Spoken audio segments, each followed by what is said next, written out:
Selamat pagi. Hari ini kelas 12 OTKP 2 akan belajar OTK Keuangan dengan Ibu Risma.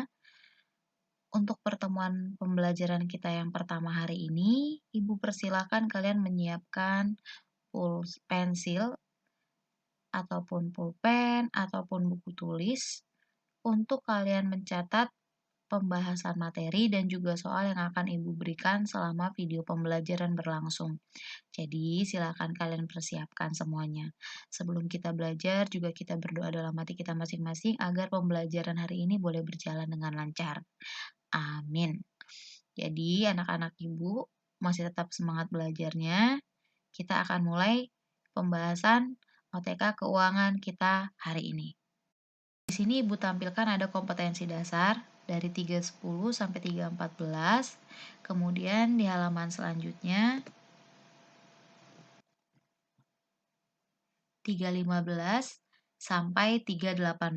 Ini adalah kompetensi dasar yang harusnya kalian cakup ataupun yang kalian dapatkan selama pembelajaran hanya 1 semester ya. Ada sampai dari 310 sampai 318. Tetapi karena COVID dan karena ujian kalian yang dimajukan, ujian LSP ataupun UKK, jadi materi kalian hanya mencakup ini, dari 314 sampai 317, bahkan 316 juga dilewatkan terlebih dahulu, karena ini materi inti yang harus kita kerjakan pertama. Karena ini dikebut ya namanya kalau Ibu bilang, jadi pertama-tama Ibu akan tetap mengajarkan dulu apa yang dimaksud dengan kas kecil, karena ini masih pertemuan pertama kita. Nanti kalian langsung shock tiba-tiba udah Ibu ajarin bikin laporan keuangan, metode impres, dan metode fluktuasi. Nanti pada nggak ngerti lah gitu Ibu bilang ya. Jadi Ibu masih menjabarkan dulu apakah itu kas kecil. Ya, untuk pertemuan pertama ini, Ibu masih memberikan materi dasar mengenai kas kecil, tapi nanti di akhir video ataupun di akhir slide, Ibu akan menunjukkan bagaimana metode impres ataupun fluktuasi itu. Itu masih gambarannya. Mungkin nanti di pertemuan kedua kita akan mulai membuat laporan dana kas kecilnya. Ya, persiapkan buku kalian, buku tulis, dan juga pulpen. Ibu ingatkan sekali lagi. Dana kas kecil. Yang pertama, pengertian kas kecil. Kas kecil adalah dana yang dikeluarkan perusahaan dengan jumlah yang relatif kecil dan sifatnya rutin. Salah satu contoh dana termasuk kas kecil adalah dana konsumsi rapat. Kas kecil dalam perusahaan berfungsi untuk mendanai pengeluaran-pengeluaran pimpinan yang jumlahnya relatif kecil seperti dana rekanan, kerja pimpinan, dana konsumsi, dan sebagainya. Pengelolaan kas kecil dilakukan oleh sekretaris atau petugas keuangan. Hal ini dilaksanakan dengan tujuan untuk mendukung tugas pelaksanaan yang ada. Adapun tujuan diadakan kas kecil ini agar sekretaris tidak perlu meminta dana ke bagian keuangan setiap kali mengeluarkan dana, karena umumnya perusahaan akan sering mengeluarkan dana yang relatif kecil untuk berbagai kepentingan. Itu pengertian kas kecil. Soal yang pertama, buatlah satu pengertian kas kecil menurut pendapat para ahli. Buatlah pengertian kas kecil satu aja menurut pendapat para ahli. Soal yang pertama itu. Selanjutnya, tujuan dibuatnya kas kecil. Yang pertama, menangani masalah perlengkapan di dalam perusahaan. Untuk mengatasi masalah yang berkaitan dengan perlengkapan kantor yang dialami oleh bagian di kantor. Yang kedua, mencegah terjadinya alokasi pembayaran. Maksudnya, dapat menghindari adanya cara pembayaran yang tidak ekonomis dan tidak praktis yang jumlahnya relatif kecil dan mendadak. Yang ketiga, meringankan pekerjaan karyawan. Untuk meringankan beban staf di kantor dalam memberikan pelayanan secara maksimal kepada pelanggan juga termasuk kepada relasi bisnis pimpinan. Yang keempat, mempercepat penentuan kebijakan insidental. Mempercepat aktivitas atasan yang menggunakan dana secara mendadak dan juga tidak terencana sebelumnya. Jadi insiden, jadi yang mendadak, yang tidak direncanakan sebelumnya. Itu adalah tujuan dibuatnya kas kecil. Kas kecil itu juga sangat penting bagi perusahaan. Jadi, inilah alasan mengapa kas kecil itu sangat penting dibentuk dalam suatu perusahaan. Yang pertama, agar efektif dan efisien. Apabila perusahaan membuat satu lembar cek untuk setiap pengeluaran yang jumlahnya relatif kecil, maka akan banyak sekali lembar cek yang digunakan. Hal tersebut merupakan bentuk pemborosan dan harus dihindari dalam kegiatan keuangan dalam perusahaan. Yang kedua, pengendalian intern. Kas kecil merupakan aset perusahaan yang mudah untuk dipindah tangankan dan sulit dibuktikan kepemilikannya. Hal tersebut memungkinkan terjadinya kecurangan dan penyimpangan dalam penggunaannya. Oleh karena itu, dana kas haruslah dikelola oleh orang yang sudah dipercaya dan kompeten. Lalu yang ketiga, membantu kasir umum dalam mengelola pengeluaran biaya yang relatif kecil dan sifatnya rutin. Itu alasan mengapa pentingnya ada dana kas kecil dalam suatu perusahaan. Ada 3 ya, ada 3 alasan penting. Jadi Bu suruh lagi, tugas kalian yang kedua, tuliskan apakah alasan pentingnya dibuat dana kas kecil dalam suatu perusahaan. Tuliskan apakah alasan pentingnya dibuat dana kas kecil dalam suatu perusahaan. 2 soal. Dari tadi pengertian dan juga tujuan, ini kita dapat simpulkan bahwa karakteristik kas kecil itu, yang pertama, kas kecil jumlahnya dibatasi.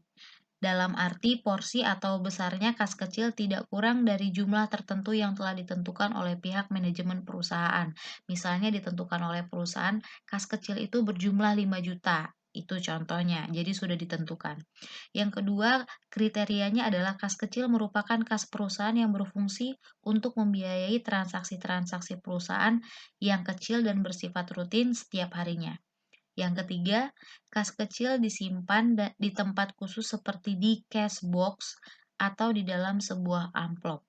Dan yang keempat, kas kecil dipegang oleh petugas keuangan yang biasanya di tingkat pemula. Jadi misalnya masih fresh graduated ataupun misalnya administrasi keuangan.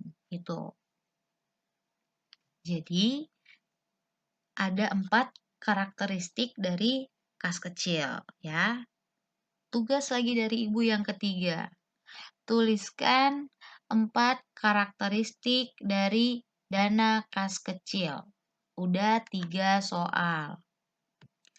Selanjutnya, fungsi-fungsi yang berkaitan dengan kas kecil.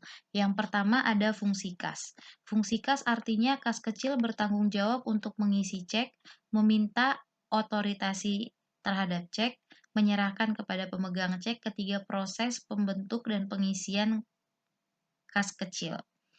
Yang kedua ataupun yang B, fungsi akuntansi. Berdasarkan fungsi akuntansi, pemegang kas kecil bertanggung jawab melakukan pencatatan pengeluaran, transaksi kas, pengisian kembali kas kecil, dan pembuatan bukti kas keluar.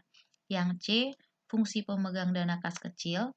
Pemegang dana kas kecil bertanggung jawab dalam melakukan penyimpanan dana kas kecil, pengeluaran dana kas kecil, serta permintaan untuk pengisian kembali dana kas kecil.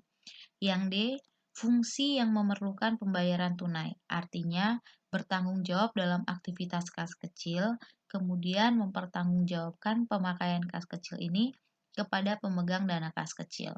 Kemudian yang E, fungsi pemeriksa intern, artinya bertanggung jawab dalam menghitung dana kas kecil secara rutin dan periodik.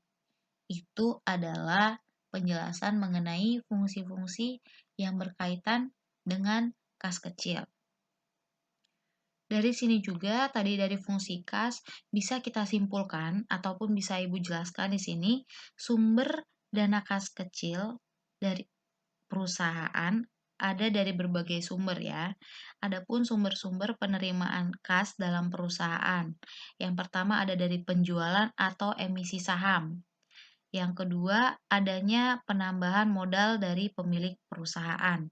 Yang ketiga, hasil penjualan investasi jangka panjang seperti investasi aset, baik aset tetap berwujud maupun aset tidak berwujud. Yang keempat, adanya pengeluaran surat tanda bukti utang baik jangka pendek maupun jangka panjang.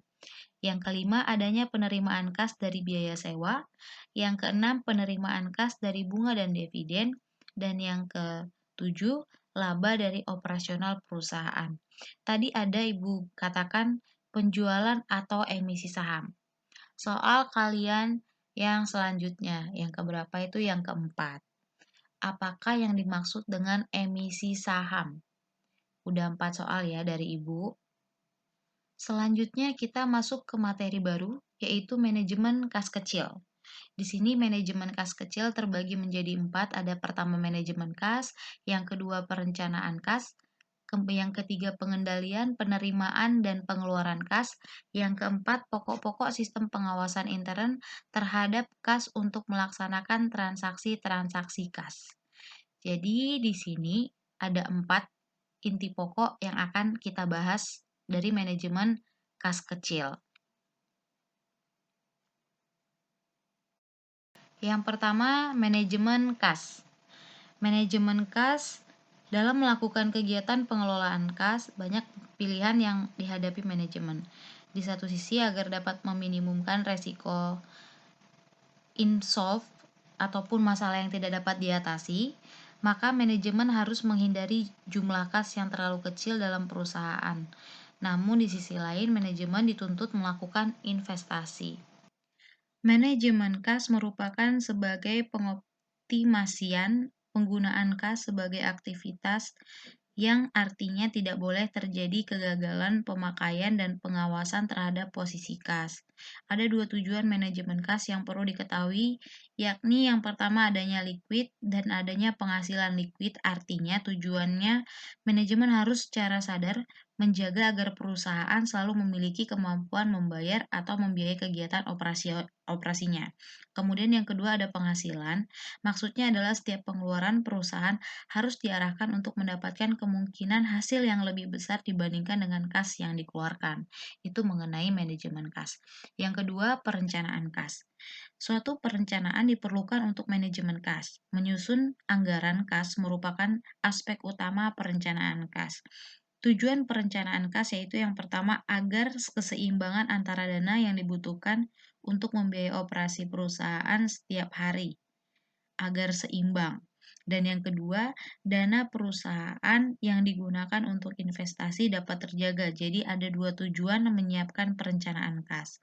Tadi yang pertama agar seimbang antara dana yang dibutuhkan untuk membiayai operasi perusahaan setiap hari, dan yang kedua adanya dana perusahaan yang digunakan untuk investasi dapat terjaga. Itu untuk perencanaan kas. Yang ketiga, pengendalian penerimaan dan pengeluaran kas. Suatu kas mudah dipindah tangankan karena kas tidak memiliki identitas kepemilikan dan sangat liquid, sehingga dapat menyebabkan kas mudah untuk diselewengkan dan disalahgunakan. Dengan demikian, seorang manajer perusahaan perlu melakukan persiapan sistem pengendalian intern terhadap kas agar dapat menjamin bahwa tidak terjadi penyalahgunaan kas. Pengeluaran kas harus sesuai tujuan, serta jumlah kas yang ada merupakan jumlah yang benar-benar diterima. Itu mengenai pengendalian penerimaan dan pengeluaran kas. Selanjutnya yang keempat, pokok-pokok sistem pengawasan intern terhadap kas untuk melaksanakan transaksi-transaksi kas. Ada beberapa pokok sistem pengawasan intern terhadap kas untuk melaksanakan transaksi-transaksi kas. Misalnya adanya sistem otorisasi yang jelas terhadap transaksi-transaksi kas, kemudian adanya penerapan sistem voucher untuk mengelola transaksi-transaksi kas perusahaan. Jadi apabila ada pengeluaran, ada voucher yang harus diisi. Voucher yang dibuat oleh perusahaan mengenai pengeluaran ataupun pemasukan yang masuk, yang ada terjadi di dalam perusahaan. Itu contohnya. Kemudian adanya kegiatan perhitungan fisik terhadap uang kas perusahaan secara periodik. Jadi kan tadi ditentukan misalnya nominalnya berapa tadi 5 juta. Ada pengeluaran misalnya 3.500.000. Harus dicek benarkah sisanya masih ada 1.500.000 lagi, adakah bukti-bukti transaksinya misalnya struk, bond ataupun nota ataupun cek ya. Kemudian suatu pengawasan intern meliputi beberapa hal berikut. Yang pertama ada pengawasan akuntansi dan yang kedua ada pengawasan administrasi. Pengawasan akuntansi berkaitan dengan kegiatan mengamankan kekayaan perusahaan dan menjamin ketelitian dan dapat dipercayanya data akuntansi. Dan yang kedua, pengawasan administrasi. Pengawasan administrasi berkaitan dengan efisiensi operasi dan kepatuhan terhadap kebijakan manajemen. Tadi ada dua, suatu pengawasan intern itu yang pertama ada pengawasan akuntansi dan pengawasan administrasi. Sekarang, tugas kalian yang terakhir adalah tuliskan kembali apa yang tadi Ibu jelaskan mengenai pengawasan akuntansi dan pengawasan administrasi. Itu yang kelima. Oke, selanjutnya kita masuk ke materi yang terakhir. Metode pencatatan kas kecil. Yang pertama ada metode tetap dan yang kedua ada metode fluktuasi. Metode tetap ini juga disebut dengan metode impres. Nah, ini Ibu bacain. Metode pencatatan kas kecil yang pertama adalah metode tetap atau istilah akuntansinya disebut dengan impres fund system. Maksud dari metode ini adalah sebuah pembukuan petty cash yang jumlah nominalnya selalu sama. Hal ini biasanya terjadi akibat jumlah dana yang dikeluarkan dengan dana yang dimasukkan sama. Karena itu, saldo kas dalam petty cash jumlahnya selalu tetap. Yang kedua, metode fluktuasi. Metode fluktuasi adalah metode pencatatan kas kecil yang jumlah nominalnya selalu berubah. Tentunya ini merupakan metode kebalikan dari metode pencatatan petty cash yang pertama yaitu impress fund system ataupun metode tetap. Metode fluktuasi terjadi karena adanya ketimpangan antara pengeluaran dengan pemasukan, yang mana jumlah uang yang dikeluarkan dengan deposit dana tidak sama. Bisa lebih banyak saldo daripada dana yang dikeluarkan atau sebaliknya. Jadi Ibu jelaskan nih contohnya. Untuk metode tetap, tadi Ibu bilang bahwa suatu perusahaan menetapkan dana kas kecil itu 5 juta. Ya, ingat kalian 5 juta boleh dicatat biar kalian ngerti. Dana kas kecil yang dicadangkan ataupun yang disiapkan oleh perusahaan itu adalah 5 juta. Kemudian dalam satu periode ataupun dalam satu bulan terjadi pengeluaran sebesar 3.500.000. Berarti masih ada sisa 1.500.000 lagi. Dalam metode tetap, saat pengisian kembali, yang diisi adalah sebanyak 3.500.000 karena yang diisi sesuai dengan pengeluarannya, makanya dia dana tetap. Tadi kan 5 juta, ke pengeluarannya 3.500.000, berarti diisi kembali 3.500.000, uang itu kembali lagi menjadi 5 juta. Ya. Kemudian untuk metode fluktuasi, misalnya tadi sama nominalnya 5 juta. Kemudian pengeluarannya 3.500.000, sisanya 1.500.000 lagi kan. Tapi ini mereka akan mengisi kembali dari nominal di atas 3.500.000.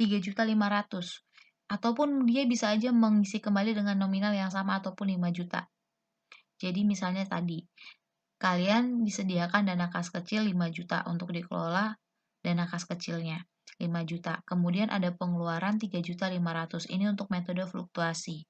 Kemudian ada pengeluaran 3.500.000. Diisi kembali itu bisa aja 5 juta lagi. Makanya nominalnya berubah.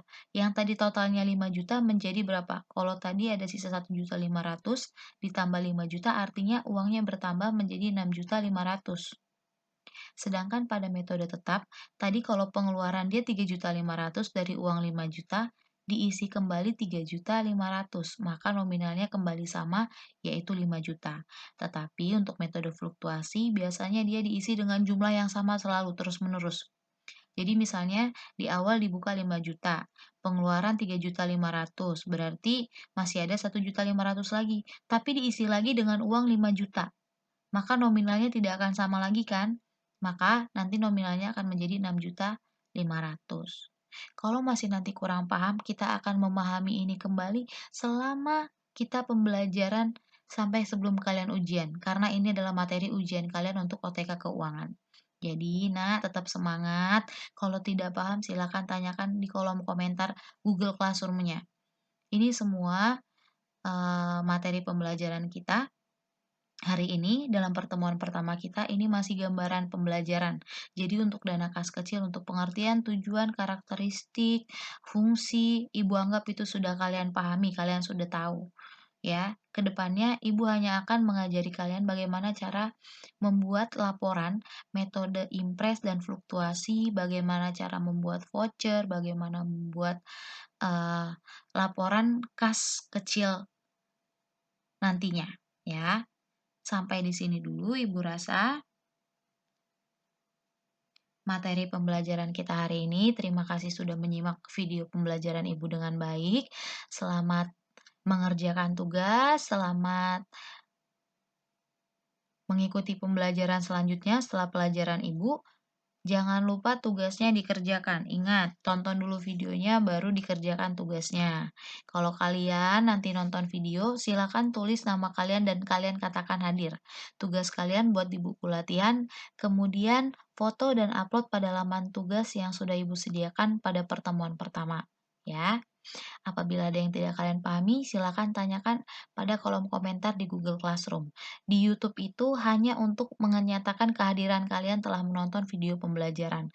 Jadi, keaktifan tetap Ibu nilai dari Google Classroom ya. Tapi video wajib ditonton. Oke?